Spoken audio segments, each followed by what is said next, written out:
Goa Organics వారి skin care, hair care, wellness products కోసం AP, తెలంగాణలో డిస్ట్రిబ్యూటర్లు కావాలన్న వివరాలకు స్క్రీన్ పైన ఉన్న నెంబర్కి కాల్ చేయండి.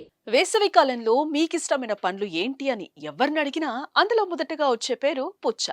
ఎండలు మండుతున్న వేళ ప్రతి ఒక్కరూ చల్లదనం కోసం ఏదో ఒక చల్లని పదార్థం తినడమో తాగడమో చేస్తూ ఉంటారు. ఎక్కువ నీటి శాతం ఉన్న పండ్లను తినేందుకు చాలా వరకు ఇష్టపడుతూ ఉంటారు కూడా. ఎక్కువ నీటి శాతం ఉండేది పుచ్చకాయల్లోనే. పుచ్చకాయ తినడమో జ్యూస్ చేసుకొని తాగడమో చేస్తూ ఉంటారు. అయితే పుచ్చకాయలోని లోపటి గుజ్జు ఎంత ఎర్రగా ఉంటే అంత ఎక్కువ ఇష్టపడతారు చాలా మంది. సహజ సిద్ధమైన ఎరుపు ఉంటే ఓకే, కానీ కొంతమంది దుర్మార్గులు ఆర్టిఫిషియల్ గా రెడ్ కలర్ వచ్చేలా చేస్తున్నారు. అలా పుచ్చకాయలోకి రెడ్ కలర్ ఇంజెక్ట్ చేసే వీడియో ఒకటి ఇప్పుడు నెట్టింట్లో హల్చల్ చేస్తోంది. అదేంటో మీరు చూసేయండి.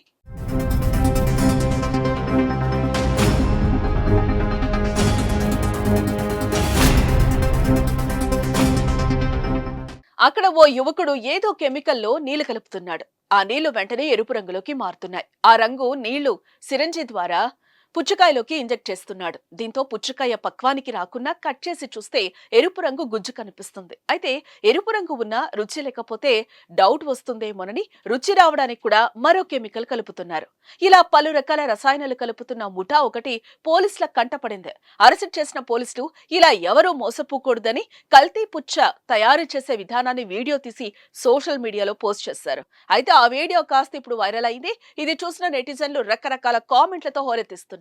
కావేవి కల్తీకి అనర్హమని ఒకరంటే, తెల్లనివన్నీ పాలు కావు, ఎర్రనివన్నీ పుచ్చ కావు అని పెడుతున్నారు. అన్ని కల్తీ అవుతుంటే ఎలారా సామి బతికేది అని మరో నెటిజన్ కామెంట్ చేశాడు.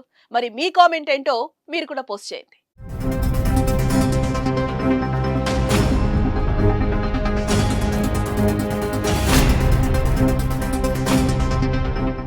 సుమన్ టీవీలో మీ పర్సనల్ అండ్ బిజినెస్ ప్రమోషన్స్ కోసం కింది నెంబర్కి కాంటాక్ట్ చేయండి.